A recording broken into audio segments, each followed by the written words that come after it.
সর্বোচ্চ চেষ্টা করার পরেও দেখবেন, সর্বোচ্চ চেষ্টা করার পরেও দেখা যাবে দিন শেষে আপনি অপরাধী হয়ে বসে আছেন। আর আমি একটা লেকচারে বলেছি না, পুরুষ মানুষ বোকা। পুরুষ মানুষ কেন বোকা? কারণ সে সবাইকে খুশি করতে চায়।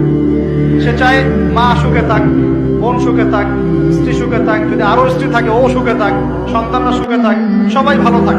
এবং তাদের ভালোর জন্য তারা কত কষ্ট করে, দিন রাত ডিউটি করে, অফিসে যায় আসে, জ্যাম ফেস করে, মানসিক প্রেশার নেয়, শারীরিক প্রেশার নেয়, তাই না? অথচ এই কষ্ট কিন্তু মহিলারা বোঝে না। বোঝে? সবাই বোঝে না। আছে অনেক ভালো স্ত্রী আছে, কিন্তু সবাই কিন্তু বোঝে না। মনে করে যে পুরুষ মানুষ মনে হয় ভোগবাদী, খালি মেয়েদেরকে ভোগ করতে চায়। অথচ অথচ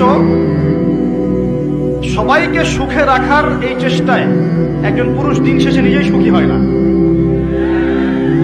বহু পুরুষ শেষ বয়সে গিয়ে একাকিত্বে ভোগে, একা হয়ে যায়। এই জন্য বলছি, ফ্যান্টাসি বাদ দেন। ফ্যান্টাসি বাদ দিয়ে হালাল রিজিক হয়েছে, একটা নেককার পরহেজগার মেয়ে দেখে বিয়ে করে ফেলেন। ব্যাস, তাকে নিয়ে দুনিয়ার ছোট্ট জীবনটা কাটিয়ে দেন। আর জান্নাতে তো হুর করে অপেক্ষা করছে।